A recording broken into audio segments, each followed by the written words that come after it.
Hey, everybody. Welcome to the Lex Buds and Pick and Roll podcast. I'm one of your two co-hosts, Brandon. And with you, as always, is Tyler. Oh, Tyler, I've got me glass of bourbon here, sir. We're on a special... Same to you. Same to you. We're on a special virtual edition via Zoom. Parenting stuff comes up, and that takes priority, Tyler. We have to make sure that kids are taken care of, and sometimes that means we can't meet in person. But we take care of it. Yep. I have... I'm single dad this weekend, so I have the baby monitor set up right over here. So if you hear screaming and I just randomly get up, it means that somebody is awake when they're not supposed to be. But they are in bed. Hopefully we can do this uninterrupted. You know, it's funny, before you have kids, when you hear screaming in your house, typically that means somebody's broken in or like some bad. But now I hear screaming in the house. I'm like, oh, God, what happened now? I don't even get like excited. I'm just like, oh, okay. Who hit who? Whose fault is it? Who spilled what? Who's hungry? You know, it's crazy. Yeah. Even the first time you ever hear your kid cry or scream, you kind of freak out like the very first time. But then after like the 937th time, it does. You're right. It doesn't even really register anymore. You know, it's funny. I've been over to friends' houses, and the kids will like fall down, and like it'll look like they're legitimately hurt, but I'm just like, no, okay. And my friends are like, are they okay? I'm like, no, he does that. He does that. He does that. And we move on. But you're right. That first time, it's like, oh, sweet mercy. We got to take him to the ER. Do you think they got a concussion? Do you think they have a brain injury, or are they broken an arm? And now it's like, are you still alive? Are you bleeding? Okay. Yeah. Let's continue. Yeah, you're good. And you learn you learn not to make a big deal out of it, because if you make a big deal out of it, then they make a big deal out of it. So you absolutely. Yeah. Even if there's a bone sticking out of their arm, you're just like, oh, you're fine. You're good. You're okay. Yeah, that'll grow back. It'll be fine. Yeah, it'll grow. Are you sure, Daddy? Yeah, they grow back. Don't worry about that. So this is going to be an interesting show. So we're on Zoom, but obviously it's kind of one of those good news, bad news shows. It's feast or famine on this show. All right. So we had the big win over Tennessee, and we were met with a plethora of good news tidbits in UK land, which is great. But I think it would be ridiculous if we didn't point out what just happened in the Missouri game as well. So we're definitely going to cover that. Just so you know what's coming up on the show, we're going to talk about Miley Cyrus, from what I understand. We're talking about Miley? Really? We are. Yeah. Wow. We're talking about Miley Cyrus. We're going to be talking about some Halloween stuff, the presidential debate, and maybe a few other things as well. So this will be a fun show. But I feel like we got to rip the Band-Aid off. Yeah, and you know what I'm talking about. It was not a pleasant day to be a UK football fan. So the game literally just ended about 2 hours ago as we're recording this. So this is fresh on our minds, and I have a feeling we may get into some lengthy rants on this one. So before we get into our opinions, let me just go through some of the numbers of what we just witnessed today. Please. And first of all, for anybody that didn't watch the game, we lost to Missouri at Missouri. Yes, Missouri, who we had beaten 5 years in a row, had seemingly surpassed as a program, thoroughly dominated us in every aspect. Total yards, Missouri 421, Kentucky 145. We had 47 passing yards, 98 rushing yards. We held the ball for 16 minutes. They held the ball for 43 minutes. Is that all? It felt like 3 years. But go on. We barely had the ball for a quarter, basically. Barely had the ball for 1/4 of the game. Just incredible number. Third down conversions. Missouri 10 for 20, Kentucky 2 for 9. I don't know whether to laugh or cry. Terry Wilson, 3 of 9 passing for 35 yards. Joey Gatewood, 1 of 4 passing for 12 yards. Chris Rodriguez, 9 rushes, 48 yards. A.J. Rose, 5 rushes, 43 yards. And that is it. That is it. Those are your numbers. Wow. Talk about there's so much to say here, Ty. I don't even know where to start. Okay, but it was pretty apparent. Let me go back a couple weeks first, because I think you and I talked about this on the last podcast. So the last couple of games, we went from one of the worst secondaries to one of the best in the span of a couple of games with a bunch of interceptions, right? And Yep. I think that, in my opinion, and I think I said this on the show, I said, if we can average 4 or 5 interceptions a game, we'll probably win, right? It's hard not to. It's hard not to. And I think it hid the major flaw that this team has, and that is that we cannot score points if we don't have bad decisions from the other team giving us good field position or giving us pick sixes. Yeah, we're just not very good. Yeah, if you look at the field position, we did not have good field position at all on any drive. We started inside our 20 just about every possession because, like you said, our defense was not forcing turnovers. So, therefore, we were not getting good field position on any drive. And with this team, that's a killer because this is not a team that can just move the ball up and down the field at will. Hey, this is a team that can run the ball pretty well and can pass the ball on a short field, but this is not a team that's going to consistently be able to go 75, 80 yards the whole game. That's just not what we are built for. And I tell you what, go ahead, Ty. I thought you were finished there. Go ahead. No, as I say, and it was consistent all game that our defense forced no turnovers, 0. And as a result of that, we never had good field position and were never able to really seemingly get the ball going at all. Yeah, I tell you what we're built for, Tyler. We've got one of the best offensive lines in the country, one of the best we've ever had. We've got running backs, although they've made mistakes along the way. Maybe one of them in particular has made more than others. But we have one of the best lines, and, Chris Rodriguez, even though he's technically second-string running back, can put yards in the stat book. Okay, how many carries did we have this game? 14 total? Yeah, 13 or 14. Yeah, I think that's about right. Okay. When you were saying Terry Wilson had 36 and then you said passing yards, I felt like it was 36 passing attempts. I don't know who we are. What kind of team are we? You know what I mean? I thought we had this figured out somewhat. I mean, we weren't putting up a ton of points offensively, but I think it's pretty apparent that we're not a prolific passing team. Yet we started out the game, the first drive, throwing it, 3 and out. Okay, we're out. Yeah, Missouri was playing what we should have done. They were the Kentucky team in this game. They were doing everything that we have done to everybody else. It reminded me of what we used to look like last year. It was like, okay, we're going to line up and we're just going to run and we're going to keep the ball and we're going to do the same thing over and over. You know it. You know we're going to do it. We're just going to keep doing it, though, because that's how we roll. It's like we forgot who we were, and now I have no idea in several different areas who we are. Yeah, it's we definitely have no identity right now. It seemed like at the beginning of the year that we had one. We knew from the beginning of the year this team has a dominant offensive line, 3 really good running backs, and we're going to ground and pound people. Yet, like you pointed out, on the first drive, we come out and throw 2 straight passes, which, first of all, the fact that Mark Stoops chose to receive the kickoff, which he never does. I don't remember. He always defers to the second half. And they asked him about it. He's like, oh, we just want to try something different and see how it worked. Well, I, from the very beginning, things were just out of sync. Like we're doing things that we don't normally do. We took the kick to start the game. We come out and start slinging the ball. Like, what are we doing? It's like everybody in the country knows what our identity is, except for the people making the plays, Stoops and Eddie Grant. Do you think Stoops is making those plays today? It didn't seem like a very Stoops game plan to me. And here's the other thing, though, too. You got to take into account, all right, so I know Terry Wilson had a terrible game.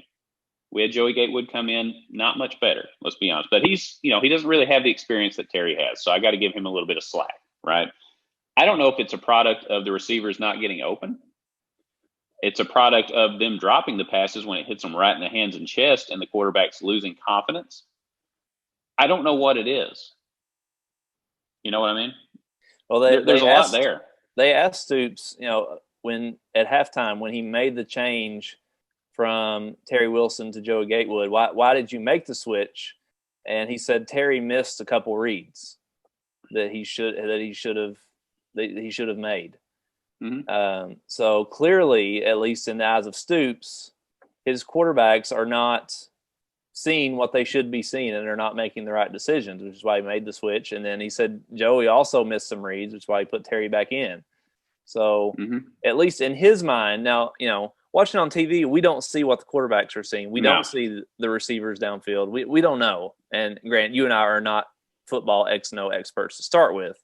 But when your own coach has said your starting quarterback missed some reads that he should have made, that's pretty concerning, because Stoops has had Terry Wilson's back for a long time. He has been very loyal to Terry.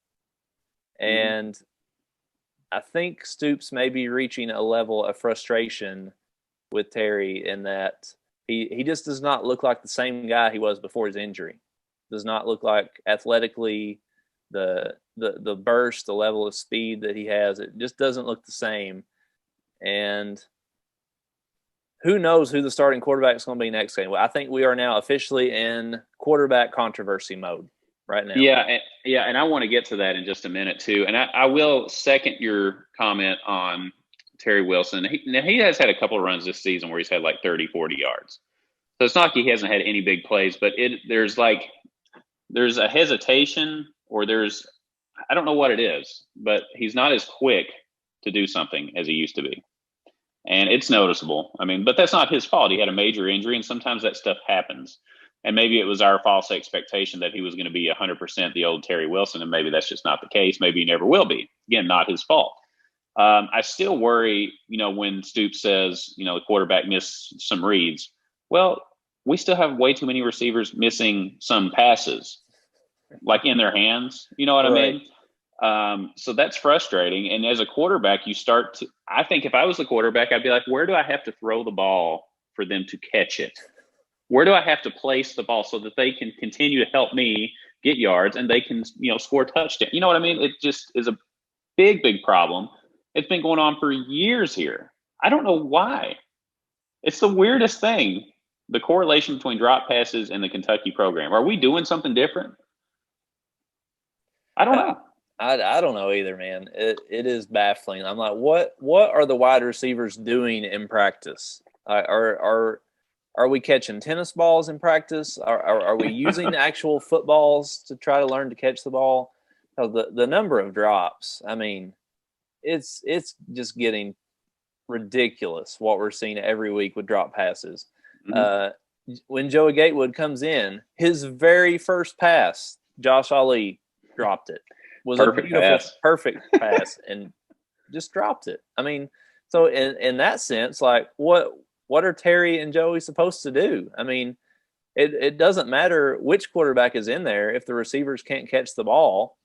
Well, I guess which one can throw a prettier incompletion? That's what it comes to. Who can throw a better incomplete pass is what we're looking at. So going to that now, if you go on Twitter, I love going on Twitter after a UK loss. It's like the best Twitter, right? Because everybody says everything in the world. But I think you said this, somebody had tweeted out, I think it was maybe Drew Franklin had tweeted out, if you're Eddie Gran, don't go search Eddie Gran on Twitter tonight, right? It ain't pretty. It's not pretty. But like you just said, Eddie Gran can draw up the plays. Now, I think his game plan sucked, but he can't go out and physically catch a ball. He can't hold on to the ball and not fumble it. You know what I mean? There's certain things he can do or can't do. But what he can do is play to his strengths. And I do lay a lot of the blame for this game plan on Eddie Gran and what he did with this game. I think he set them up for failure, and that they would have had to overachieve to such a high degree to win.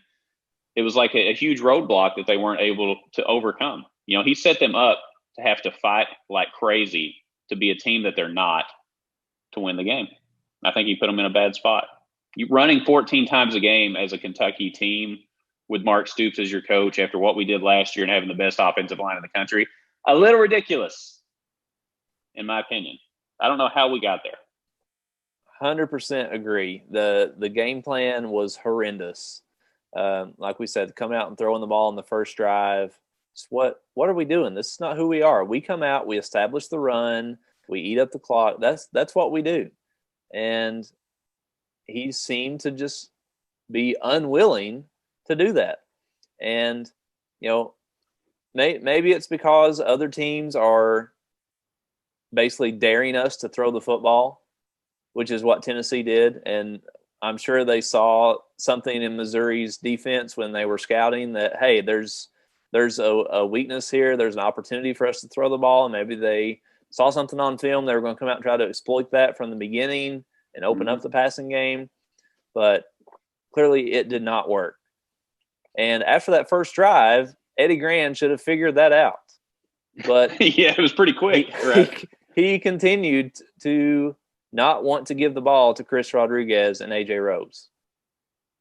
And I don't understand what he's thinking. I think, as we said, this game falls on the shoulders of Eddie. Mm-hmm. But at the same time, he can't make the receivers catch the ball either. But he put them in a position to fail.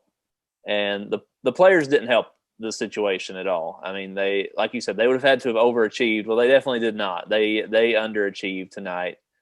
Nobody played a good game on offense. I can't name a single player who played well on offense tonight. So just very frustrating. An all system complete failure from the players to the coaching staff. Everybody, we just didn't seem ready. And even on TV, I don't know if you remember the SEC network announcers were saying Kentucky just was kind of lifeless on the sideline. They said they weren't talking to each other on the sidelines. They didn't look excited. They weren't into it. Mm-hmm. So it just seems – and how many times has this happened? We come off a big win. Okay? We just beat Tennessee at Tennessee, first time in 36 years. And you could almost see this coming because we've seen this story time after time. We take one step forward, we get a big win, and then we immediately come back in the next game and just lay a complete egg, which is what we did. And I don't know about you, but I kind of that's what I was worried about, and I felt like this was going to happen. Yeah, we laid the egg and then we cracked it and cooked it. I mean, we did everything to the egg possible. It was terrible. And not only that, and we brought this up a little bit earlier in the show, now you know what's going to be going on this entire week. Not only did we perform poorly offensively, I thought our defense did fairly well. They made some big stops, even though Missouri controlled the ball. They kind of had that bend but not break mentality for a long time until they finally just got beat to death by being on the field for 45 minutes. That's not normal. So I don't really fault them. They did a lot to keep us close. It should not have been as close as it was. All right, they made mistakes, but they kept us close. For the next week, all we're going to hear is who's the starting quarterback. Now, to give Terry Wilson some credit, he threw a really nice touchdown pass to Josh Ali. Beautiful pass. All right, so you think, okay, Terry's redeemed himself. All right, we're making progress. And then you look out on one of the final drives, when money's on the line, obviously no money in college sports, Tyler, you know that. But when money's on the line, you have Gatewood back there, Joey Gatewood. Yep. After Wilson had thrown some of his best pass of the game. I don't know what that says to Terry. Like, hey, man, I just threw a really sweet pass. Put us on the ball. You know what I mean? And now I get yanked again. Yeah. So this is all we're going to hear for the next week. And I don't know the answer. Gatewood hasn't had a lot of reps. I don't know anything about him. He seemed very athletic when he made the one run, right on the first drive where he came in. He looked faster than Terry in some degree, a little bit more agile. But I don't know what to expect from him. That's up to Stoops and Grant, and we're going to hear about it for a week. Yep. Yes, we are. And this is a situation you never want to be in the middle of the season with a quarterback controversy. So just a devastating loss, because if we won this game, you could still accomplish everything that you had set out to do at the beginning of the season. I think at this point, going into the Missouri game, most people probably expected us to have a 2-2 record. I mean, you figure, we probably weren't going to beat Auburn. We never beat Tennessee, so you can't assume that win. So you would assume, all right, we're 2-2 going into Missouri. We win that one. We're 3-2. We have a winning record. Everything is still on the table. Now, it's very unlikely that we're going to win the SEC East, but it was still on the table. Oh, yeah. You would still only be a game behind Florida, a game behind Georgia. You still play them both. Magically something happens. You win those games. You can do everything you set out to do. But now you're sitting with 3 losses. You still got Alabama. You still got Georgia. You still got Florida. You just named 3 of our next 4 games, Tyler. You realize? I mean, we're getting ready to play a murderer's row of games here. It's not a good time to have one of these losses because the margin for error is razor thin. You know what I mean? You just Alabama. We play Alabama. We play Georgia, Florida. 3 of our next 4 games. It's going to be brutal, man. And this is not a way to go into those games to have your defense have the crap kicked out of them for an entire game by a below mid-tier SEC program, in my opinion. You know, Tennessee blew out. Tennessee blew this team out. Well, Tennessee didn't throw 6 interceptions in a game or however many it was either. That's like I said, I think it could have been fool's gold last week. I just said gold. You can tell I'm from the country. Fool's gold. Gold. Yeah. Fool's gold. Yeah. It's cold outside. But you know what I mean? It may have been that shiny object that was like, oh, well, we got our first win. We're on a roll. But really, it may have just hid all of the imperfections in this team, and we may have a long way to go, which is strange considering we have a great offensive line. It's just, unfortunately, the offensive tools built around that line from the running backs to the quarterback and even the wide receivers are not what we're used to at Kentucky. We used to always have those players, right? And we never had the lines. Now we've got the lines and we don't have the complement of players at quarterback, receiver, and running back to do anything with it. It's kind of just really bad timing. Yeah. And of course, Eddie Graham makes it's hard to utilize an offensive line to your advantage when you refuse to call running plays. So that, that takes away one of those strengths.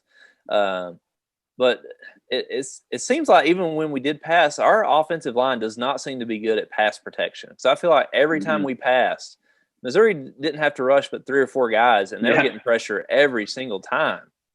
So and again, we're not football experts here, but it just seems really weird to me that you can have such a dominant offensive line that is so good at clearing lanes for the running backs, but seems to not do well in pass protection. Yeah, and here's the other thing. Missouri is not a top-level defense. You know what I mean? So this happened against a non-top-level defense. That is a scary thing. And it did seem like the quarterbacks were under duress quite a bit. So you wonder how much that impacts the passing game as well. And when you only have to rush 4 to get that kind of pressure, you know what you can do? You can drop everybody else back in coverage with a subpar set of receivers that we have compared to what we're used to. Yep. They're just not as good as what we've had. You drop that many people back against a receiving core that maybe is not quite as talented as what we've had. It's like a recipe for disaster, man. What do you do at that point? Where do you go? You start throwing bubble screens. Oh, jeez. We're going to get one of our guys killed throwing those bubble screens at some point. We're going to throw a pick 6. I mean, we're inches away every game from doing that. And I just don't know. Man, we can't throw it down the field. So other than the fact that we can't run, throw it down the field, or throw bubble screens, our offense is firing on all cylinders. But I'll tell you what, apparently what we can do, we can kick 50-yard field goals from Matt Ruffalo. Who saw that coming? I was so mad when they set up for the field goal on that, Tyler. I was furious. I said, you got to be kidding me. We can't even kick extra points. Now we're going for 50-yard field goals. I mean, talk about an identity crisis in a good way. This is a point where the identity crisis worked in our favor. I don't know what to think, man. I don't know if Ruffalo is going to shank an extra point or nail a 50-yarder anymore. I don't know who are we, Tyler? I don't know. It's like you've said time and time again. It's the scene in Office Space where we're trying to figure out what it is we do here. Yeah. Just when you think we've got it figured out, last week at Tennessee, we've got a dominant defense. We can run the football. You think that's our identity. We come in the very next week and we don't run the ball. We come out, try to pass. We've got our kicker who can't hit extra points, kicking them from midfield. So who knows? Special teams was the one bright point, I think, in this game. If we're looking for positives, special teams was pretty good. Yeah, we got to figure out who we are, though. It's like when I go back into my sales career, Tyler, I think about this. The old saying is, if you can't describe your product and sell somebody on it in 30 seconds, then the product's not worth a damn. Mm-hmm. So if you had to describe, let's say, I was going to say Ohio State or like Florida in the 90s. Let's just use their offense, for example. Okay, it's a spread offense. They do 4 wide receivers, and they use their slot receiver, and it's just gangbusters offense, right? You can explain it. We score 50 points a game. Okay, that's who we are. Okay, if you were in an elevator with somebody and you're going up to the 5th floor with them and you got 30 seconds in the elevator, how would you explain Kentucky's offense? Well, we put Terry in when we – well, there was this one time where we got 6 interceptions. And then, sometimes we use Joey Gatewood in certain situations. We got to get him reps. Yeah, we do Wildcat. We do Wildcat. Yeah, we do Wildcat, yeah. Who are we, man? Until we figure that out, we're going to struggle for a long time. If you can't sell somebody on the product in a 30-second elevator speech, then the product ain't any good. We got to fix our product, and our product is an identity crisis right now. It's bad. Yeah, it's really amazing that we still somehow had a chance to win this game. I don't know how. Missouri should have been up. The way they dominated the game, they should have been up 20, 30 points, it felt like. But at the start of the fourth quarter, Terry throws that touchdown. It's a one-possession game. It's 17-10 at that point. Mm-hmm. Kentucky comes and gets a stop, and then we immediately go back to our same old ways. Pass, 3 and out. And classic UK offense, yeah. That was pretty much it. And Missouri comes next drive, kicks the field goal, and then at that point, you're like, okay, we're not overcoming 10 points. Mm-hmm. So that was pretty much the end of the game. Well, you know what? I had up hope, though, because there were still 3.5 minutes left, that we were going to run the kickback, right? I had these visions of the Lynn Bowden kickback or kick return when we played them last time. I was like, you know what? For some reason, we cannot play at Missouri. I don't know what it is. But, I just thought, well, Lynn Bowden ran that kickback. Maybe we could do that. No, Lynn Bowden's not coming through that door. You took the words out of my mouth. That's what I was going to say. Josh Ali's not returning any punts for a touchdown. I can tell you that. No, he's not. No, I worry about him just catching the punts and kickoffs at this point. Yeah, that's a success if we just catch it without dropping it. Sorry, I don't mean to be mean to Josh Ali. So, Josh, if you're watching this, I'm sorry. I'm just frustrated. Sure, he's a fine fellow. Yeah, it's just frustrating. We've said this 100 times, Tyler. We're just the average fan show, and we're giving you an average fan take. You may be sitting in your basement today, so drinking a glass of bourbon, trying to figure out what in the world this Kentucky team is doing. We are too. I don't really know. I don't know the answer, Tyler, but boy, we're going to find out what we're really made of here in the next month. Is all I got to say. We're playing big kid football. We were already playing it with a full SEC schedule. Well, we're getting ready to hit the meat of the schedule with a losing record. Maybe Eddie Gran knows that and is just saving up all of his good play calls for Georgia, Alabama, and Florida. Maybe that's the secret. He didn't want to show anything for those because he feels good. He's got a plan in place that we're gonna. Okay, I can't even say that with a straight face. I was gonna say. I could make a lot of comments, but I won't. I don't know. I'm just done with this game, Ty. I'm ready to move on. I don't know what else to say about it. It's really, really frustrating. I just don't know what else to say about it. It was just an overall bad experience all the way around. Nothing good, nothing positive to take away. Opened up a whole new can of worms on a lot of things. Gave a lot of people questions about this team and probably laid a blueprint for how to beat our butts in just about every game this year if teams didn't already have that. So I don't know. I'm done with it, Tyler. Can't talk about it anymore. It's giving me a headache. Exactly. I mean, I just can't. So, better luck next week is all I have to say. Yeah. Who do we have Georgia next week? Is that right? Well, it depends on, of course, what happens. But let me pull this up real quick. Supposed to have Georgia. Because we weren't supposed to play Missouri this week. I'm pretty sure we play Georgia next week. And yeah, we only do a sports podcast and website, so we should theoretically know who the next. Well, game is. I knew, but it's the bourbon. No, but what really scares me is, again, Missouri is a mid-level defense at best. Georgia's a real deal defense. So if we're having trouble putting up points against Mizzou, I don't want to be a pessimist, but I'm not feeling good about it. No. But at least we know if we can just get to the 35-yard line, Ruffalo can nail those 50-yarders. So maybe we can just field goal people to death, and it'll be our fans. That's our strategy. We'll get field goal. Yeah, we'll get field goal to death. I mean, give us all coronaries here. But overall, I mean, what do you think about the game next week? Let's finish up this segment, Tyler. I'm done talking about the game. It sucked. I don't want to talk about it anymore. I want to talk about positive things. But before we get to the positive, what do you think is going to happen next week? What's your prediction? I'm done trying to predict this team. Every prediction I've made this year has been wrong. Every game I've predicted us to win, we have lost. Every game I've predicted us to lose, we have won. So I don't even know. But it's not looking good. We are trending in the wrong direction. I think we get absolutely obliterated next week. I'm going to say 35-6 Georgia. Yikes.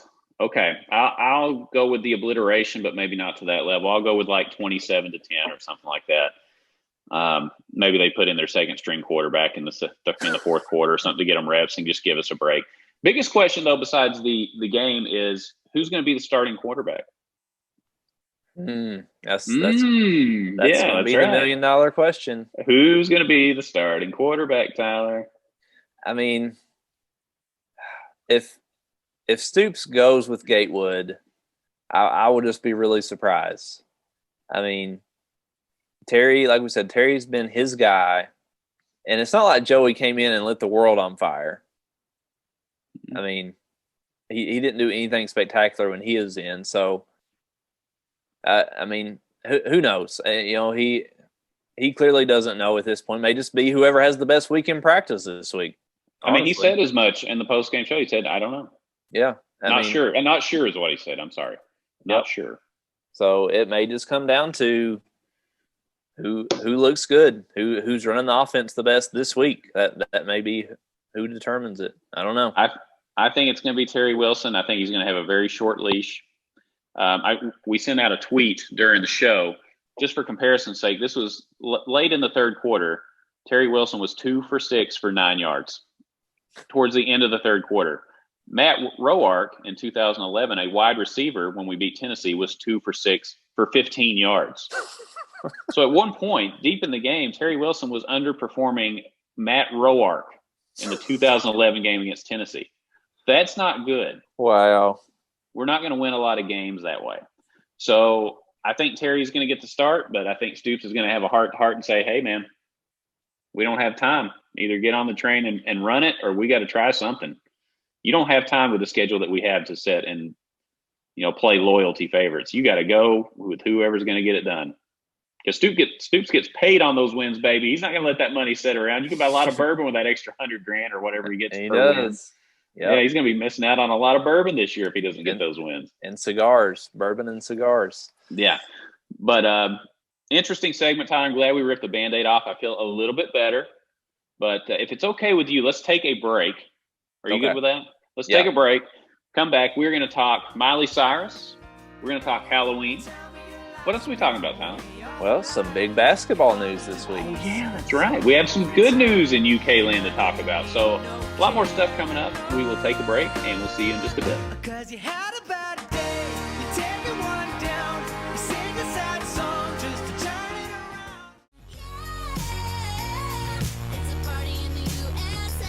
around. Welcome back. Segment 2, episode 28 of the Lex Buds and Pick and Roll podcast.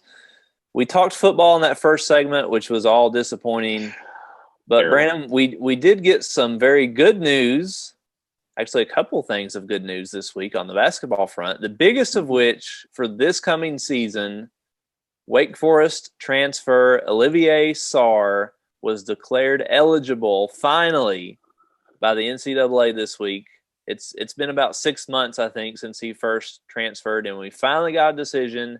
He will be eligible this season to play, and Kentucky fans are very excited because he seemed to kind of be the missing piece that we needed for this team. We needed a big man, and he fills a role that we really just did not have with our other players.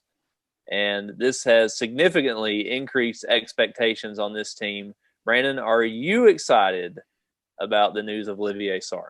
Now, look, first of all, he's got to replace the productivity of prolific players like E.J. Montgomery. Right, Tyler? You're setting the bar impossibly high. Nobody could live up to those standards. All right. Sorry. For our listeners of the older shows, Tyler loves E.J. Montgomery. But anyway, I digress. I think it's really, really good news. We needed it because otherwise we don't really have much down low.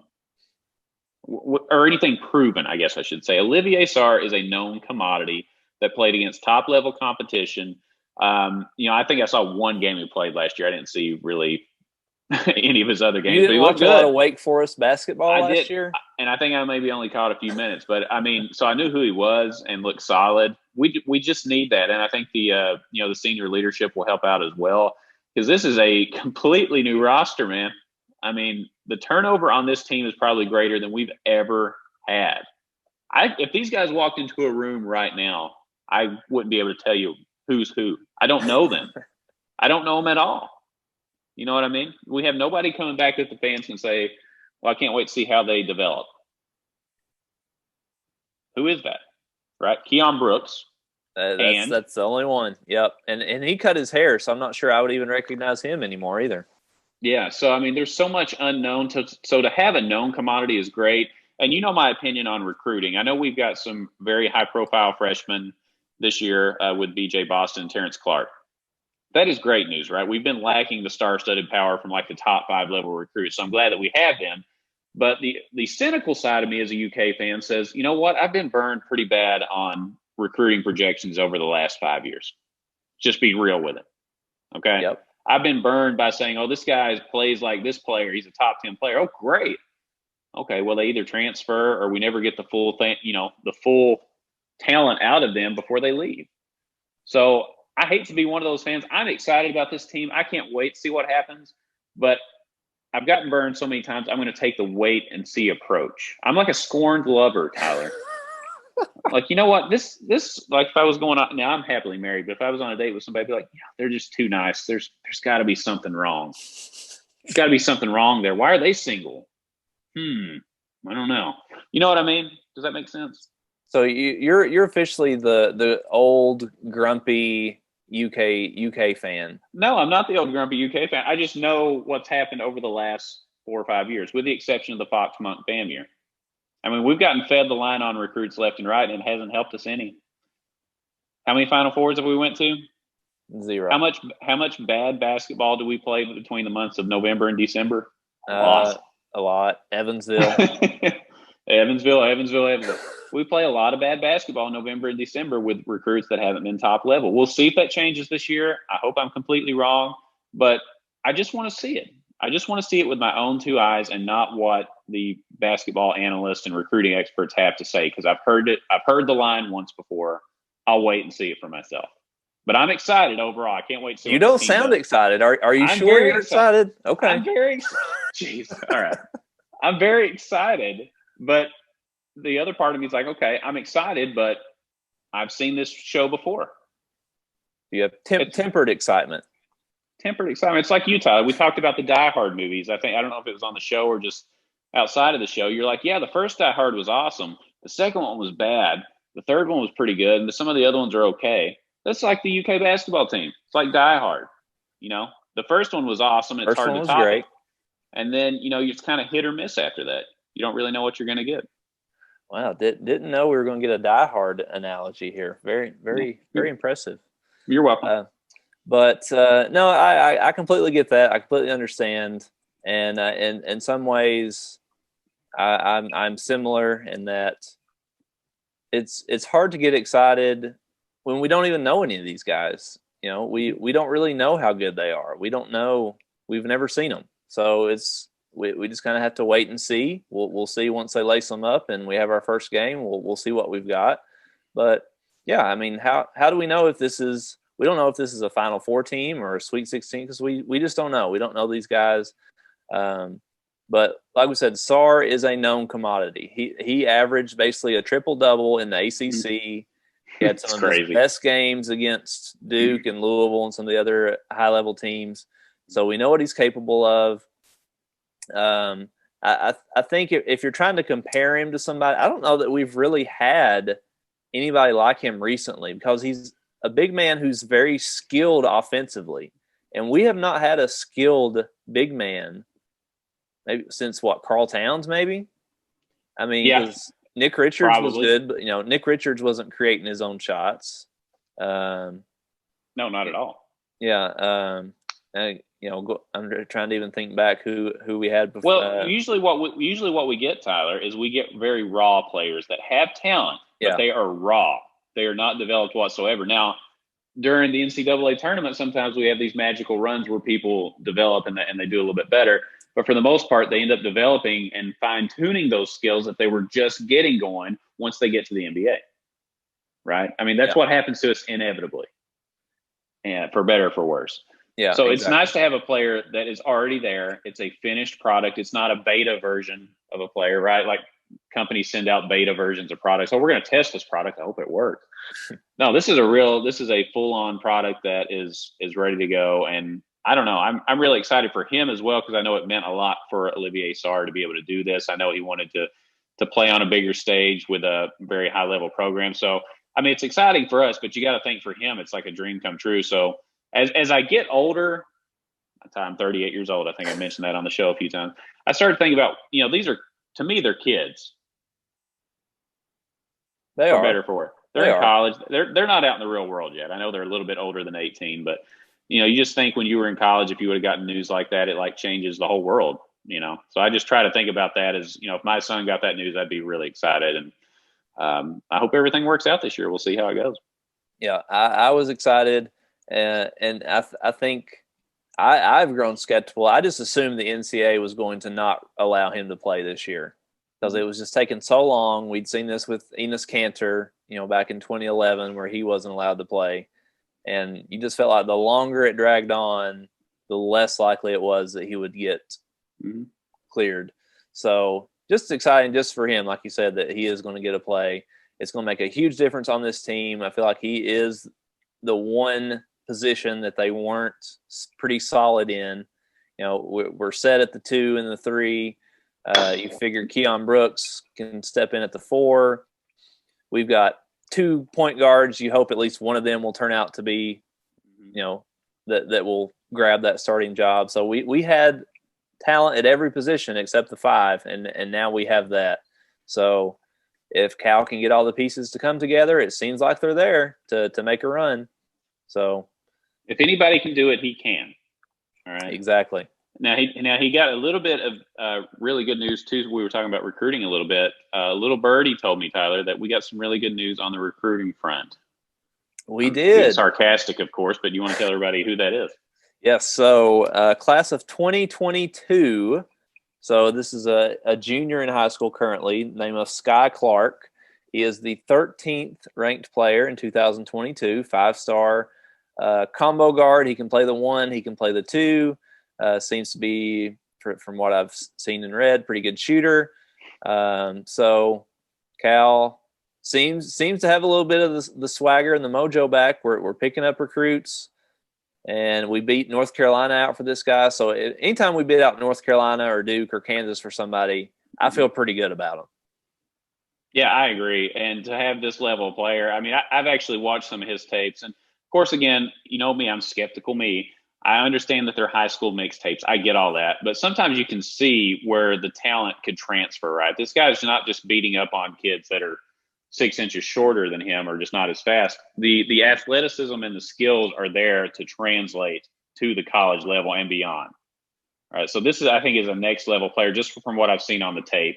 It's not just him playing against subpar talent. He's the real deal. And you always wonder if he's going to reclassify.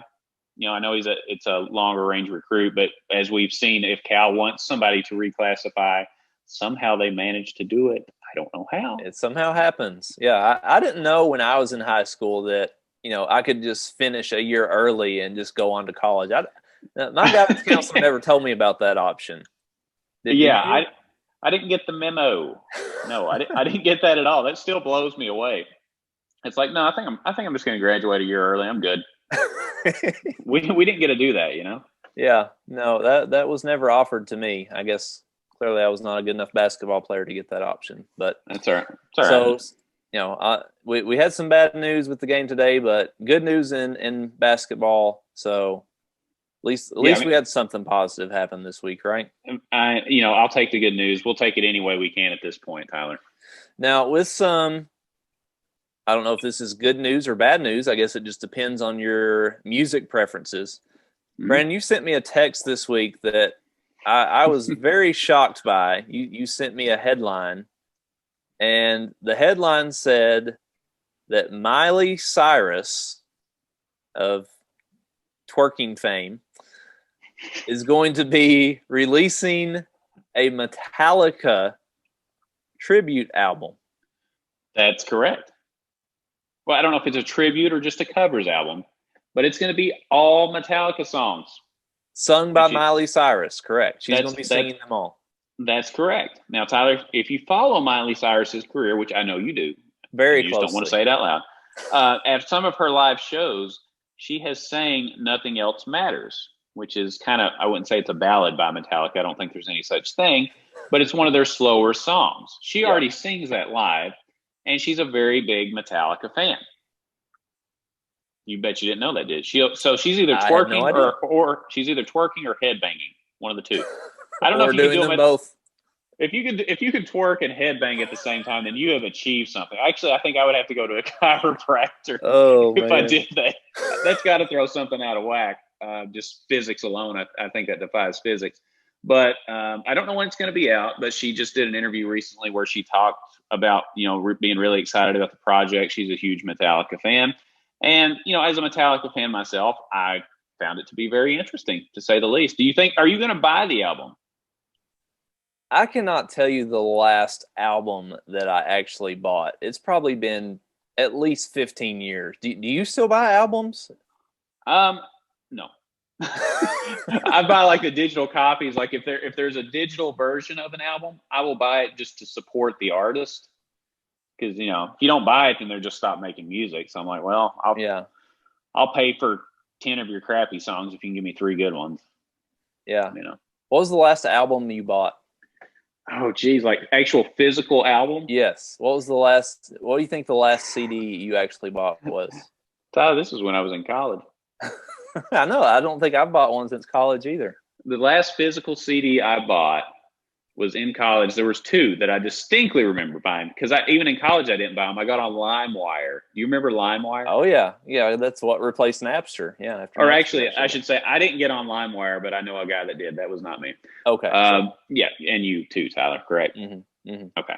So anyway, the last 2 albums that I bought were Velvet Revolver. They had an album called Contraband. I remember that one. Yeah. Man, I wore that out. And the other one I bought, I bet you'll never guess. Let's see. I was going to say Miley Cyrus, but I don't think she was out yet. So no. I'm going to guess Shakira. No, why did you say that? I don't know. I was just trying to think of somebody similar to Miley Cyrus, and that was the first name that came to mind. Andrew WK. Oh wow! Had an album called "I Get Wet." He had the song from the Coors Light commercial, right? Yeah, Party Hard. Yeah, that was on the Coors. I just remember he was the Coors Light commercial guy. Yeah, and he was in Madden Football too. They had the soundtrack on that. Anyway, I digress. But those are the last 2 albums I bought. What about you? I was thinking. I think the last album I bought. This is really embarrassing. Was Simple Plan. You remember Simple Plan? Yep. Great band. That sang "Addicted," and they had one other big song that escapes me at the moment. Must have been really big. Yeah. But I think Simple Plan was my last one. Simple Plan was a good band. They were a good party band to listen to. When you were just chilling in your apartment, you're in college, you're listening to Simple Plan. That's a good day. Yep. And now college kids will be listening to Miley Cyrus doing Metallica covers. I can't wait to hear it. I don't know. It's going to be really interesting. We'll see what happens. Maybe Metallica will surprise us all and do a Miley Cyrus cover album. Oh, now we're talking. Yeah. What if they come out and do Party in the USA or something? Oh, Metallica my God. It will never happen. Will never ever happen. But if it did, I would buy that album. I'll go and tell Metallica right now. If they do a Miley Cyrus cover album, I will pay for the whole thing. Tell me who to write the check to. Yes. I will send it now. Yeah, I'll send a money order right now. Yeah, send them that and a prepaid calling card. Yeah. I was actually just thinking about this the other day. You know what I really miss? Since we're just talking about albums, remember when we were growing up and they would have like the Time Life album specials, and they would just go through and you'd have the scrolling list of songs on the CDs, and they would just play like little like. And it would highlight the song that was playing in the background, like in yellow. It'd be like, oh, yeah, that was cool. Yeah, but there are some of those albums that I still have the order of the songs in my head and just the little snippet, and I can just sing the snippet and then go to the next one that was played on the commercial. Like I miss those. I miss the Time Life CD commercials. I think they had one that was like super 70s. Yes, the 70s one. That's the one I was thinking of. It starts out with Hooked on a Feeling. Oh. And then, what's it going to next? I know what you're talking about. I've watched the same thing. Tyler, I had no clue you were watching the same thing. You're kidding me. Yeah, because sometimes I get the order mixed up. But then there was, I heard my mom cry. I heard her pray the night Chicago died. Ride. Hitching a ride. She pulled off and took me by the hand. Oh, God. See? Made love in my Chevy van. Now that's all right with me. See? See? Oh, my God. This is scary. See? Is that not amazing? I mean, it's been 20 years since I've seen that commercial. Whoever did that is a genius. Because I haven't listened to that in 20 years, Tyler. Yep. If that is still on YouTube, I need to find it and just listen to it. Oh. But anyway, we have just gotten completely off track. Where did we go with that, Tyler? I mean, I remember rock me gently, rock me slowly. Take it easy. Okay. Anyway, Yep. What else are we talking about, Tyler? Sorry about that. I'm sorry to our audience, but we just relived the Time Life infomercial from 20 years ago, so I'm sure everybody can totally relate. Yes, there is only a small segment of our audience that even knows what we're talking about, but those that do, I'm sure, greatly appreciated that and know exactly what we're talking about. I had no idea that you knew that. Okay, what's next? Okay, so next up, we wanted to talk a little bit about the debate. Did you watch the debate this week? I did watch the debate, Tyler. Absolutely watched the debate. Was your opinion changed? Was your opinion changed in any way? No, my opinion's not changed, but who I thought won is different than I would have thought, in my opinion. Okay. So, I think I was pretty clear the first time. I thought Trump sabotaged himself in the first debate. Yeah, I think you and I both thought Biden won the first one. Yeah, and I think that the second debate, I think Trump came out marginally ahead just on performance. Just, again, it could be because the bar was so low. Mm-hmm. Right? You set the bar that low, who knows? But, I thought he did a good job that time. He let Biden talk more, and Biden started to look tired in the second half of the debate.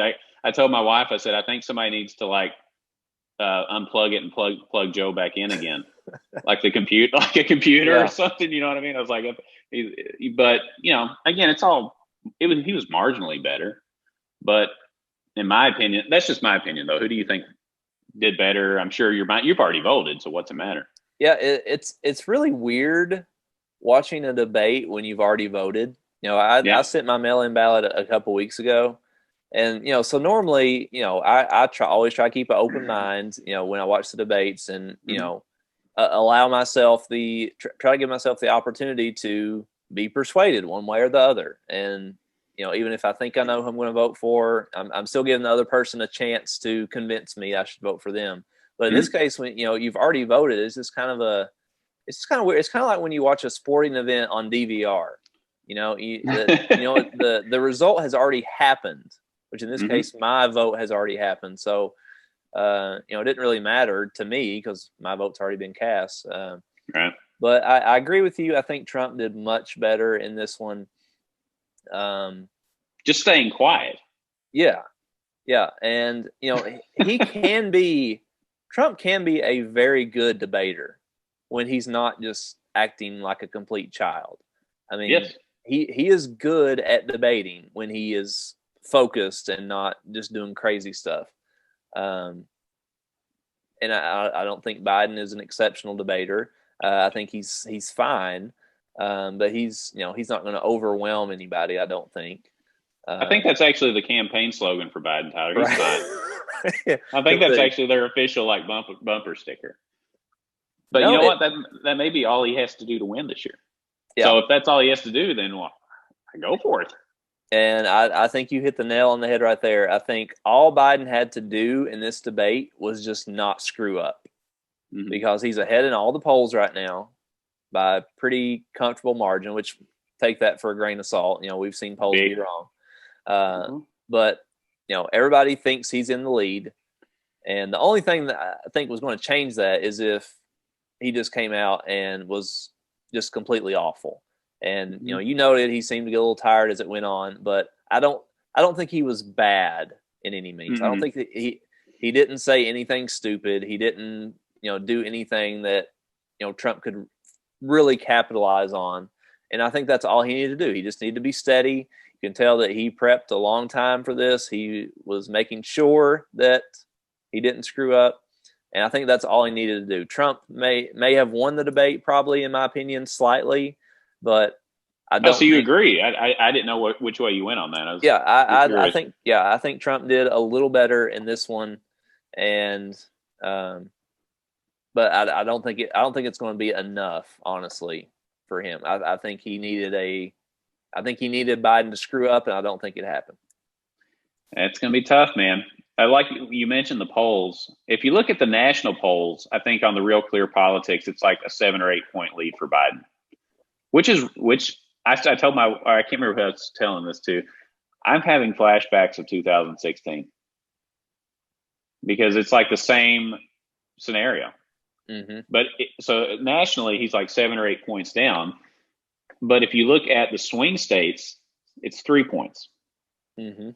That's a big difference. Those are the only ones that really matter. Now you're talking within the margin of error.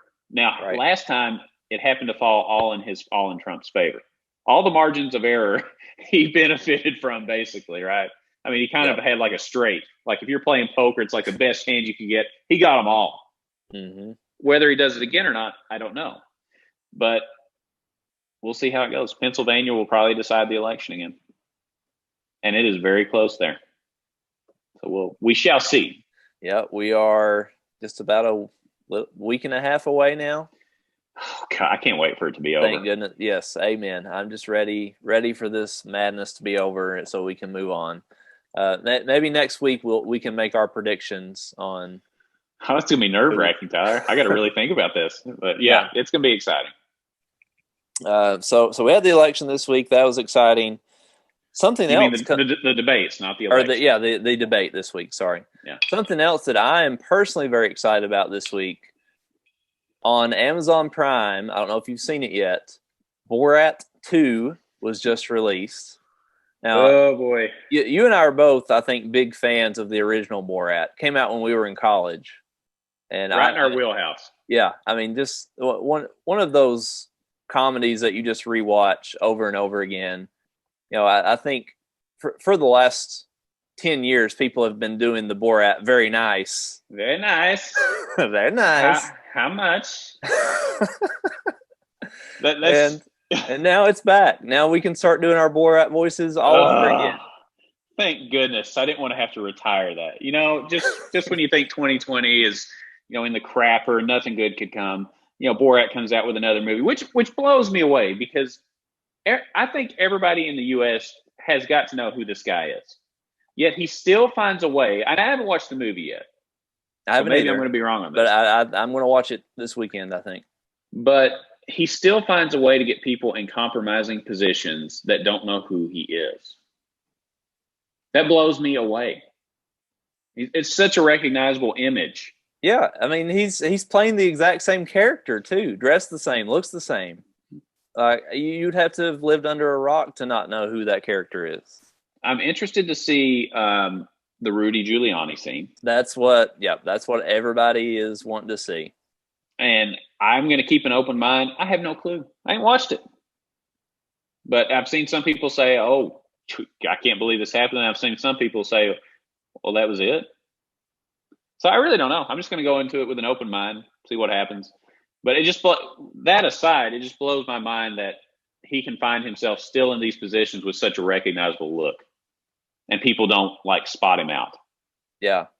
Yeah, I agree. It's incredible that he's still getting people to fall for these antics of his. But he has really become, it's interesting. He has this perception of just this goofy, shtick comedian, but he has really become, a very politically active person. He is starting to have a lot of influence. I get a Time magazine subscription. Yes, I'm one of the 5 people who actually still subscribe. Great, keeping that place open. Thanks, Tom.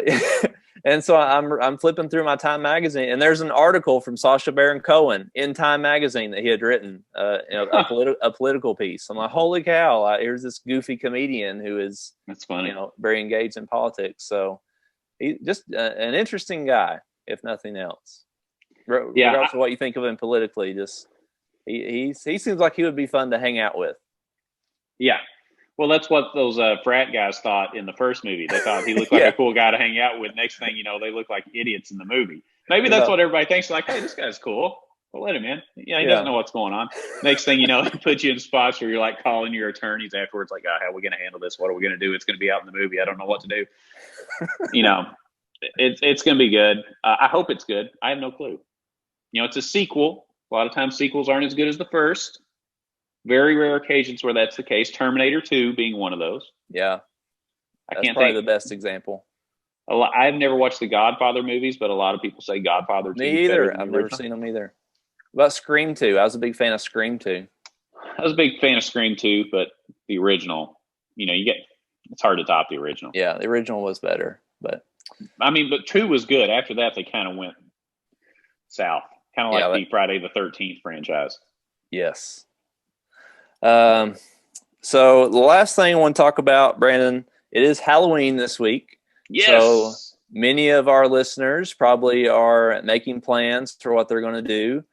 And, are people going to go trick-or-treating? What's that going to look like? We've seen some recommendations from the state that, people leave the candy out in bowls, that everybody's standing at least 6 feet apart.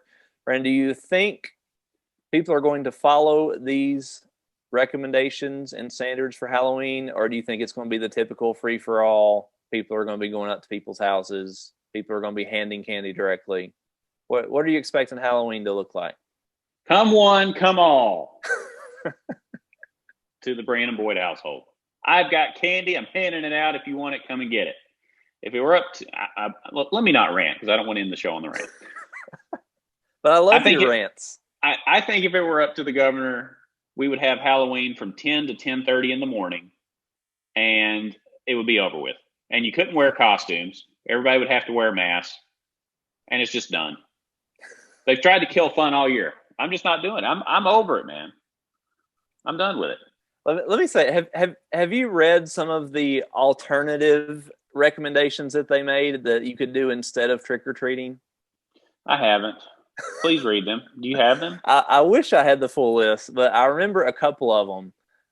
One of the alternatives is that you could have a Zoom costume contest. So you could have all your kid friends get on Zoom and do a costume contest.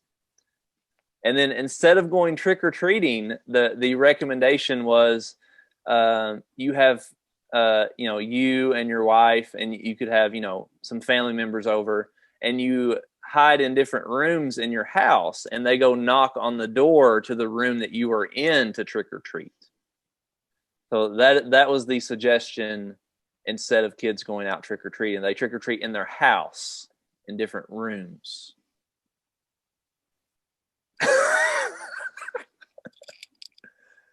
Doesn't that sound just like so much fun?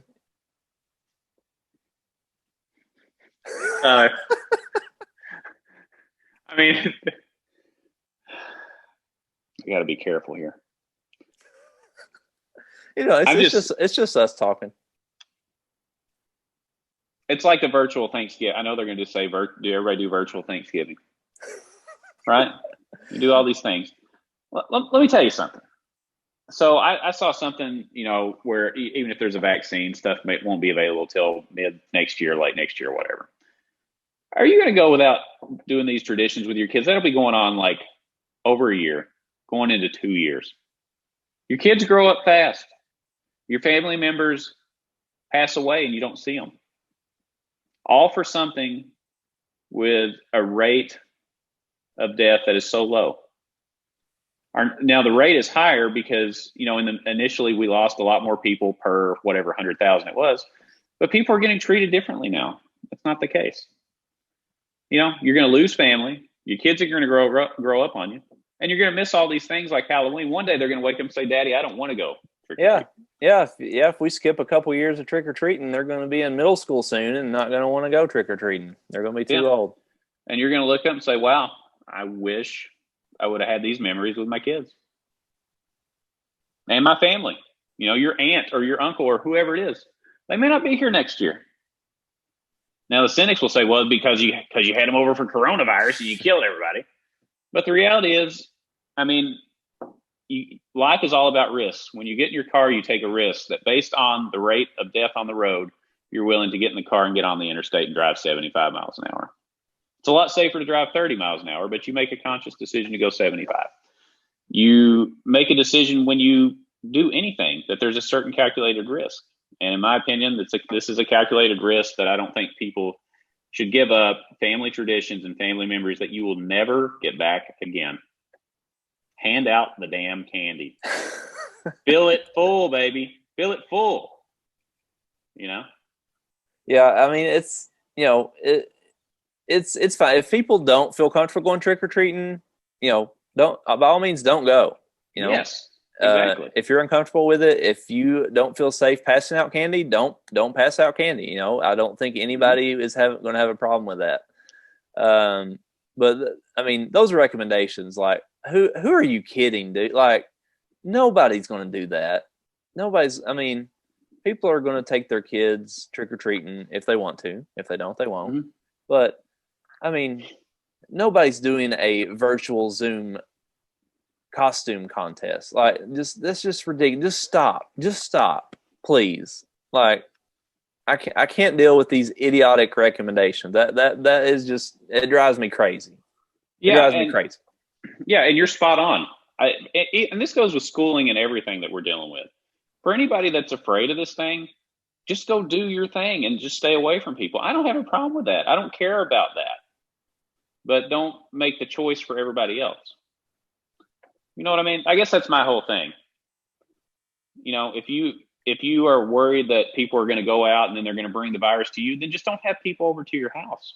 That'll solve the problem. You've already made the choice to stay at home anyway. What's it matter? Mm-hmm. You know what I mean? But the choice being set down on everybody else just sucks. And these Halloween recommendations are ridiculous. I can't wait for the Thanksgiving ones and the Christmas. Oh, they're coming. Christmas. They're coming. Let's have virtual Christmas, baby. Santa Claus has got to stay 6 feet away. He can't come down the chimney. So virtual Christmas, you need to mail your present to the other person at least 8 weeks ahead of time. So you need to go ahead and mail your Christmas presents now, because we already know how slow the post office is now. So go ahead and mail your Christmas presents for virtual Christmas. Maybe they'll arrive in time. Maybe they won't. Tyler, now if Santa Claus comes down your chimney without a mask on, do you make him go back up to the sleigh and get a mask on before he drops the gifts off? I don't know. I'll have to have a talk with him about that and see. Yeah, do the reindeer have to wear a mask? I don't know. There's a lot of unanswered questions out here. Yeah, I don't know what Santa's mask policy is going to be. We need to find that out soon. Well, he'll need to self-quarantine after Christmas is all I know. He's going to be all over the world. This is a super spreader event. Santa Claus is going to be turned into a super spreader. They're going to kill Christmas. It's just going to be a whole disaster. I can't wait to see it. This could be the end of mankind as we know it. Santa's going in every house in the world. He's just going to be passing COVID. Yep. So leave milk, cookies, and hand sanitizer under the tree this year for Santa Claus. Is that the message? That's definitely going to be one of Andy's recommendations. I can tell you now. All right. Let's save that for another show, Todd, because I don't want to end on a sour note. I've got some things I'd like to say about that, and some other schools things and all that. But let's end on a light note. I think we should just have a happy Halloween, however you choose to celebrate it, whether it's at home, you want to stay by yourself, perfectly cool. If you're handing out candy, be safe about it. If you got kids, go out and enjoy it, because one day they ain't going to want to come out and do trick-or-treating. So take it for all it's worth. Absolutely. It is one of my favorite holidays, honestly. I love Halloween.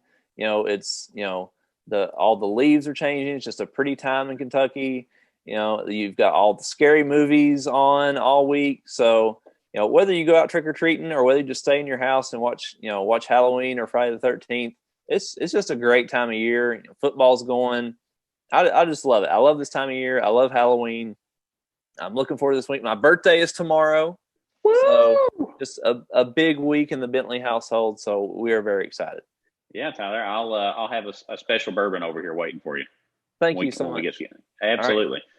Right. Yeah, I love Halloween, man. Are you dressing up? You got a costume? I have not dressed up for Halloween in a very long time. I can't remember the last time I dressed up for Halloween. I've got a costume. You are? All right. Can you tell us, or is it going to be? Are you going to have a secret costume reveal? Well, I was hoping that you had one for our Halloween special when we record next time. And yet here we are. Yeah. Sorry about that. Are you going to be 3-hole punch Tyler from The Office and just put 3 black circles on your shirt? I'm 3-hole punch Tyler. Yeah, that's a great idea. Actually, I'm for it. I like it. I can do that. Yeah, but it should be fun, man. I'm looking forward to Halloween. I'm excited about it. I like to pilfer through my kids' candy. Oh, that's the best. Yeah, you go. You don't like Sour Patch Kids, right? Oh, sweet. Well, they've got 10 bags of Skittles. They won't notice if one's gone.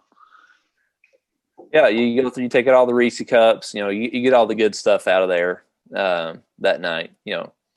Then you do the Jimmy Kimmel thing the next morning where you tell them you ate it all. Yeah, exactly. You're like a music manager, right? You take your 10% off the top. I get my 10%. So you just go through and you salvage their candy, right? Like, hey, I bought you the costumes. I'm walking you around. I get my 10% cut of the candy. Yes, I think it's the least that they could do is give you 10% for all the hard parenting work that we do. Absolutely, it's our small reward. Absolutely. And then it's been don't forget also November 1st. That's when you go out to Meijer and Kroger and buy all the 50% off Halloween candy. So heck yeah. To anybody out there listening, if you have never been to the grocery the day after Halloween, it is one of my favorite days of the year to just go and stock up on the Halloween candy that's on sale. So make sure you hit it up November 1st. Yeah, absolutely. Tyler, it's been a fun show. Is there anything else you can think of, or have we covered it all? Yeah, we hit a lot. I mean, football, basketball, Halloween, Miley Cyrus, Metallica. Time Life albums. We even karaoke'd a little bit. We did. I may have to edit that out of the show. I don't know if that's going to work or not. I'm a little nervous. You hit some high notes there. That may break people's ears if they're listening to us. That's where I learned to sing high, was from that Time Life commercial, because I wanted to sound like that guy. But it's been a fun show.